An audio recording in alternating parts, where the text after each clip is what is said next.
Di dalam surat Yasin yang kita baca tiap pekan, misalnya ada teman-teman yang baca surat Yasin, di situ diceritakan lagi ada satu kelompok manusia bejat luar biasa.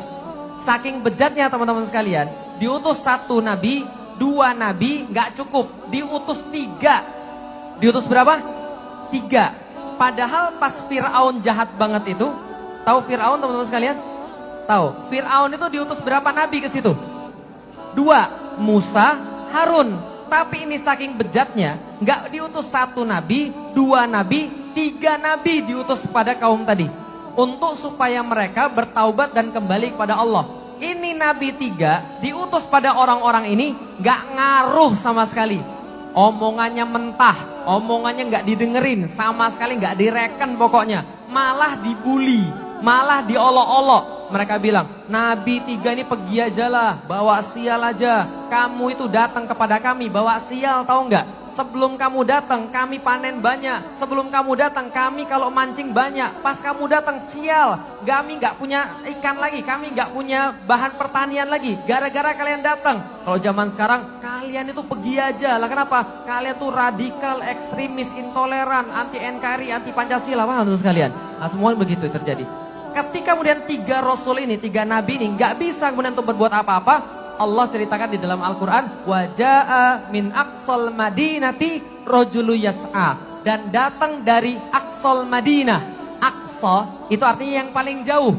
Aqsal Madinah, ujung kota, artinya deso. Paham teman sekalian? Dan datang dari orang deso, min aqsal madinati rajulu yas'a, seorang pemuda tergopoh-gopoh. Dan dia berkata, apa kata-kata dia? Ya qaumit tabi'u mursalin, wahai orang-orang, wahai manusia, ikuti para nabi. Lalu kemudian dia mengatakan segala sesuatu yang kemudian dikatakan oleh para nabi. Dia cuma ngulangin yang nabi ngomong, dibahasakan dengan bahasa anak muda. Ketika dia ngomong, apa yang terjadi? Ajaib. Orang-orang sadar, orang-orang jadi mau cenderung pada kebenaran, orang-orang jadi mau mengikuti risalah Nabi. Padahal nabinya ada berapa tadi? 3, sama sekali nggak bisa menyadarkan. Tapi satu orang deso ini mengulangi ucapan para nabi dengan cara yang bisa didengar oleh anak-anak muda. Lalu anak-anak muda bergejolak mau mengikuti kebenaran. Orang-orang zalim nggak suka. Dia bilang, berhenti kamu anak muda, jangan ngomong lagi. Kenapa? Ini anak muda ngomongannya jelek. Ini anak muda ngomongannya mudah dimengerti. Jangan ngomong lagi. Kalau kamu ngomong lagi, kami bunuh. Malah pemuda tadi berkata, saksikan para nabi, aku beriman pada Tuhan yang kalian sembah. Maka setelah itu dia ditarik di jalan, diinjek-injek perutnya, sampai menurut Ibnu Katsir, perutnya itu kemudian ususnya keluar lewat anus. Singkat cerita meninggal, diinjak-injak. Setelah diinjak-injak meninggal, dia masuk kemudian kepada pengadilannya Allah, berjumpa langsung dengan Allah. Singkat cerita begini, Allah kasih trailer surga. Wah, sekalian. Jadi trailer 30 detik surga tuh kayak apa? Kira-kira gitulah kalau zaman sekarang. Kalau film kan ada trailernya. Nah, ini dia dikasih lihat surga kayak apa. Ini tempat tinggalmu nanti, ini sudah kemudian kenikmatan yang Allah sediakan bagi kamu, ini ampunan-ampunan yang sudah Allah sediakan bagi kamu. Lalu kemudian Allah tanya sama dia, kira-kira nak, kamu pengen apa lagi? Kamu perlu apa lagi setelah semua yang saya kasih kepada kamu tadi? Lalu dia bilang sama Allah, ya Allah, saya boleh minta sesuatu ya Allah. Minta apa lagi? Coba lihat baik-baik, ini keanehan. Orang kalau sudah mati, ngelihat surga, gak pengen lagi kemudian apapun juga. Bahkan gak pengen ketemu keluarganya lagi. Bahkan gak pengen kemudian dunia lagi.